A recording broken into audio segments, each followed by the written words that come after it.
African youth have been disadvantaged in terms of their participation in the economic processes of the continent. And so that aside, we also know from the statistics that demographically the youth represent the largest population of African. So then if we assume they are the future of Africa, then there is a need for some investment into them. Hence the focus of this project on young Africans to understand their aspirations towards dignified work. This is a multi-country project which was implemented across 7 African countries.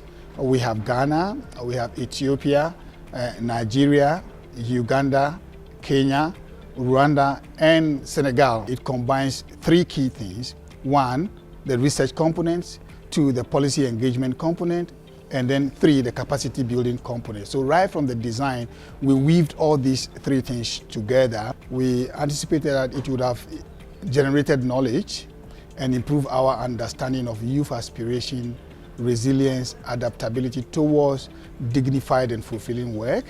We also anticipated that this project would have aroused policymakers and practitioners' interest in trying to resolve some of the challenges associated with youth employment and youth work.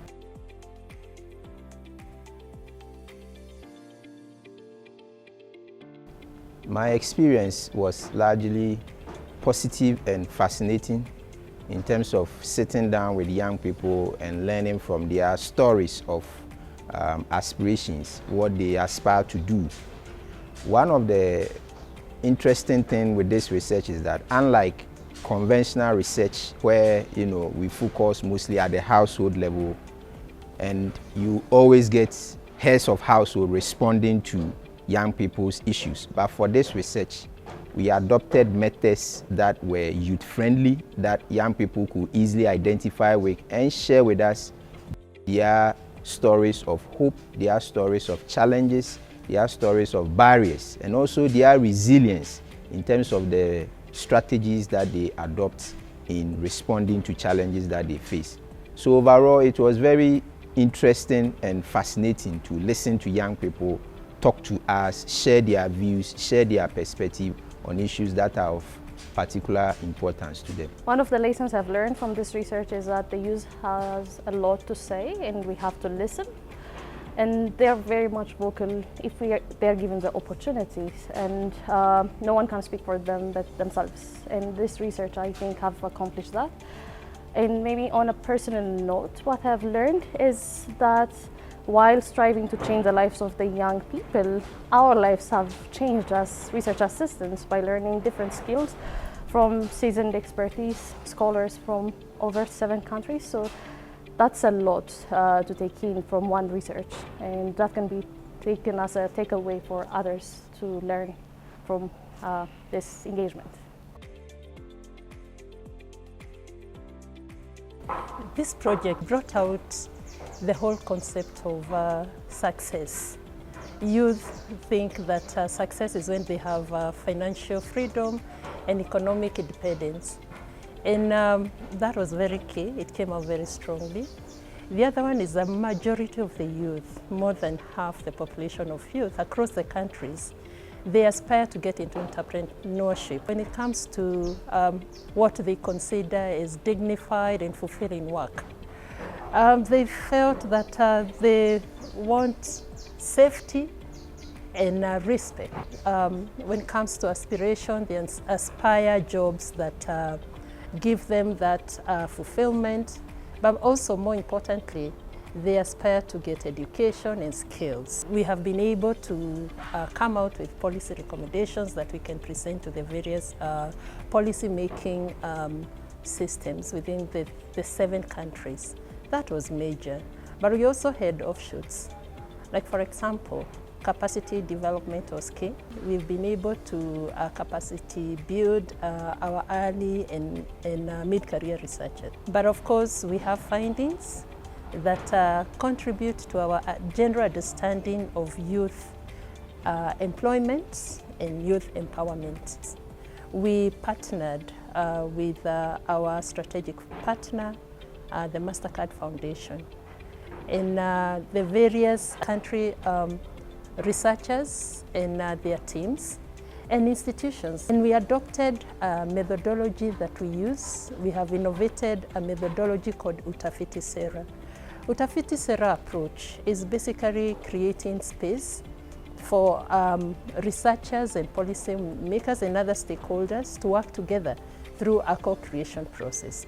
Another thing that was a huge driver is this whole project is unique in the sense that it was about youth, but by youth. So most of our research associates were youth. And through the Utafiti Sera platform, we were able to create that space for the youth to talk about what they consider to be their aspirations and what they consider to be dignified and fulfilling works. The other thing that was quite key was that we were very intentional about embedding gender within the entire process. So we introduced gender analysis right from the conceptualization all the way to the dissemination. One other important driver for our success was that we invested in capacity development right from the beginning. So we went about training our researchers and research associates. We were very intentional with the research associates. They were mainly youth below 35, early career researchers. Some of them were pursuing their PhDs, others were early postdocs. What we did was to mentor them by pairing them with experienced PIs, principal investigators. And along the way, we have seen a huge development occurring. Some of them most of them have gained confidence as early researchers. And we have seen some of them actually finish their PhDs or enroll in PhD programs. And for us, that is important. It helped us not only deliver this project, but also build the capacities of the young career researchers. This research partnership was designed to feed two birds with a seed.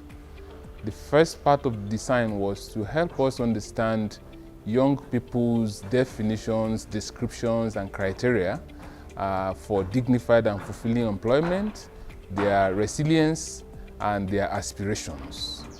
And the second part was to use this research process and procedure to try out a new approach to skilling and strengthening the research abilities and competencies of early career researchers. And these were the two objectives that we set out to achieve through this project. We worked with the Partnership for African Social and Governance Research for this project for 3 years. And from all indications, we can say that we not only met expectations, we actually exceeded expectations. PASGA and the Pan-African team of researchers and research associates exceeded expectations with reference to this research goal. First, we were working ground up. PASGA and the team of researchers were able to unearth in a very comprehensive, contextual, and nuanced manner what young people understand, young women and men in Africa understand as dignified and fulfilling work. They brought in dimensions that we did not know or that we did not consider, and that has enriched our understanding as a foundation of how to go about enabling young people to access dignified and fulfilling employment. Not only this, they helped us to also understand the aspirations of young people.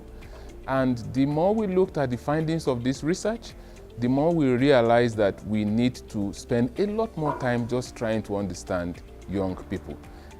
Things that we thought we knew about young women and men aspirations in Africa, some of them have turned out to not be true.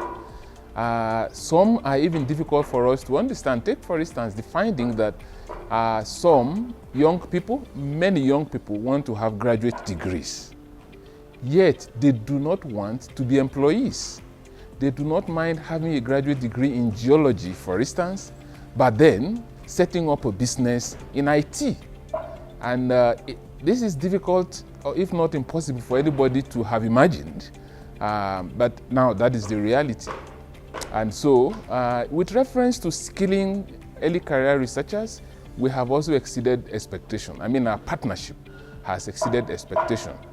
We have seen the early career researchers, all of them young people, young women and men, emerge from levels of ambivalence, levels of very unstable competencies, to high level of confidence and competence in research design, research execution, and research uptake activities. And this journey that we embarked on in 3 years seemed to have pushed these young people forward in their career several miles. And we are really thankful to PASGA for this approach and for trying it out. What's next for young people? One of the principles that guide our research activities at the Mastercard Foundation is that research must be conducted for impact. And impact is different from reach. Impact is transformative, impact is positive, impact is lifelong. And so, how does this research then fit into that understanding of impact? One of the things we have done, that our partner PASGA has done along the line, was to create, nurture, and maintain a very vital and dynamic relationship with policy actors in the youth employment space, from non-governmental organizations to international organizations to multinational organizations, and importantly to national and subnational governments. We have kept this conversation going around youth employment, and now the findings are ready. Because of the approach to conducting this research, which carries policy actors along right from day one, we are able, PASGA, working with us, is able to now share the findings to those who are going to create, amend, and implement policies that will enable young people to access dignified and fulfilling work with much more ease than used to be the case. So we look forward to policy actions at many different levels, and we are tracking those actions. Beyond this, even at our level at the Mastercard Foundation, we are involved in conversations and closed-door dialogues with policy actors. Through our policy and thought leadership team, we have been having conversations around these same issues, where we are sharing these findings with policy actors at high government levels, leadership of business, and all other actors in the sector. And we are telling them the lessons we are learning from this section. We've done this in 2 of our 7 countries of operations, and we hope to do it in all the countries.